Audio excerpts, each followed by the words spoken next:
Hey everyone, Ryan here. I am a Bible nerd. Today I want to dispel some misunderstanding and some misconceptions about the Bible. It's one of the largest and most renowned spiritual books in human history, but it has a lot of misconceptions. So I found some that I wanted to just lay out today in this podcast and just kind of dispel some of these misunderstandings and maybe shed some light on the realities that lie beneath the surface. So number one is the Bible is not a single book. Contrary to popular belief, the Bible is not just a singular one book or even two books put together, but in most Protestant Bibles, it's 66 books. The Catholic Bibles is 73. It's a bunch of collection of books and not just one. Also, it is historical accounts. It's poetry. It's letters, prophetic writings. It has different audiences, different places, different writers of different backgrounds. So that's what makes it really unique, is it's just this large collection of books. It is not just one single book. Number two is everything the Bible should be taken literally. This is a misconception that some people have taken it too far both ways. Some have taken it to where it's too prophetic and has no bearing on anything, and others have taken it so far that it is literally word for word what has happened. And I think as you studied it, there's a lot of stories and metaphor and parables in it that convey deeper meaning than just even the sentence itself. So understanding that the literary devices that the Bible use is critical, and knowing who and why the book is written will give you the appreciation and the wisdom that the text is trying to give you. So I don't think the Bible should be taken fully literally, but I don't think it should be completely a poetry work either, or mythical. There's a lot of stuff in between, and that's what makes this such a timeless document, is it kind of has a bunch of different genres in it that everybody can get something out of it.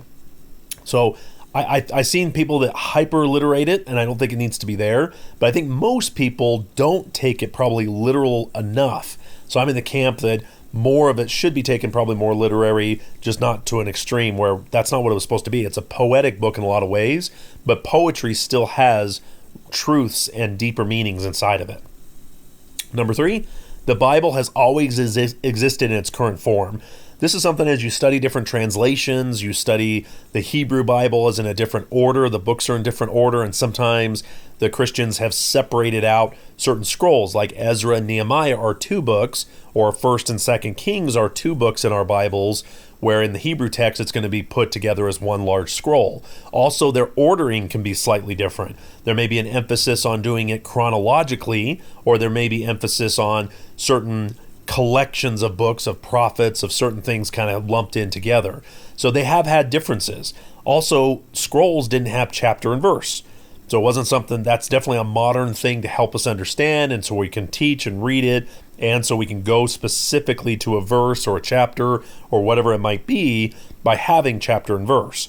And some of this has changed a little over the years based on discoveries of where a scroll might have ended or a concept might have ended, where it might have carried over to a different time. So it's really important to know that there is going to be slight differences on how it's constructed. Now, I don't think that changes its reliability. It just changes its use, and it changes its ability to get into more hands and the ability to be understood more completely.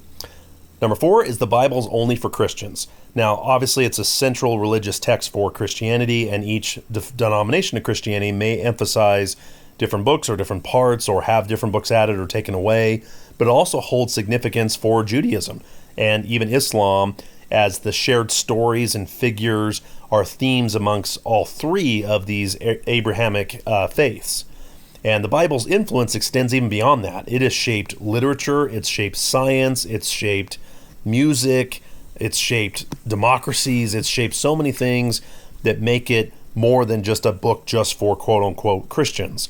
There's incredible significance in studying this incredible document, just like there would be in studying Socrates or studying anything else of ancient texts, of just being able to understand these universal messages of love, compassion, and even morality, and how we handle each other.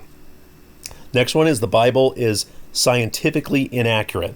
This is a critique that the Bible gets a lot, that because it isn't really a science textbook, but it has scientific truths in them.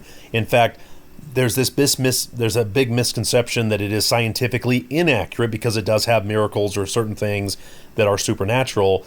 But it's amazing how this text over human history has even shaped scientific discovery as they're trying to figure out how God used nature, used some of these things to have these miracles even happen in the first place.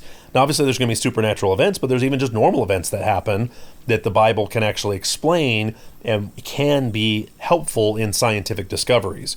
In fact, many people even use the Bible as a way to enhance their scientific. It's weird that science has moved away from the Bible, or most people that are scientists now are atheists, when a lot of the original scientists were very Christians. They were trying to discover how the world worked and what this intelligent designer was trying to do, and some of the things that encourage people to use the Bible for scientific discovery.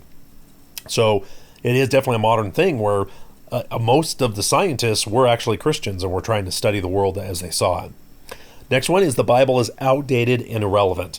I mean, we're in a rapidly changing world. Some perception of the Bible is that it's archaic or obsolete, that it lacks relevance in modern technology and modern science. But the Bible's enduring wisdom has transcended time and culture and continents, and it offers timeless insights into human nature, in morality, and even the divine. It teaches ethical behavior, justice, forgiveness, and fighting back against the world, and that love remains profoundly relevant in guiding individuals and communities towards more compassion and a more harmonious existence. In fact, most of the times we get out of alignment with the Bible is when things seem to go worse. But a lot of times instituting the biblical ideas and the stories and the lessons that should be learned from the Bible sometimes is hard because people have to get out of a worldly and me type of attitude more into one that is embracing a harmonious existence. But it seems like more and more we get away from biblical truths, the more and more that we actually have a worse society. And I think that's what makes it even more relevant and not some ancient document full of ancient wisdom. It's universal wisdom.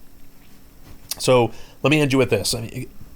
Dispelling misconceptions about the Bible requires a thoughtful and an open-minded approach to understand the nature of the document. There's nuances of literary style, historical context, and profound truths that resonate across cultures, generations, continents, whatever it is. Whether it's a source of spiritual guidance or moral instruction like it is for most Christians, the Bible continues to captivate hearts and minds the world over, inviting readers to embark in this transformative journey towards enlightenment. So let's embrace it. Let's look at it for what it is. Let's understand that these misconceptions are out there, and as you're talking to people about your faith or talking about the Bible, you may find out that one of these is the thing that kind of holds them up from even reading it. And if you can help nurture that and explain what it is and get them maybe to understand the story or relate to them in a way that will point them to the book they should start on or the book they should dig into, will help them in the Christian walk or just in a better person walk in general. So I hope you found this information useful. I really enjoy talking about it. Please like, subscribe, and comment. And let me leave you with this. May you find your own inspiration through your own journey through Scripture. May God's peace fill you this day. See you next time.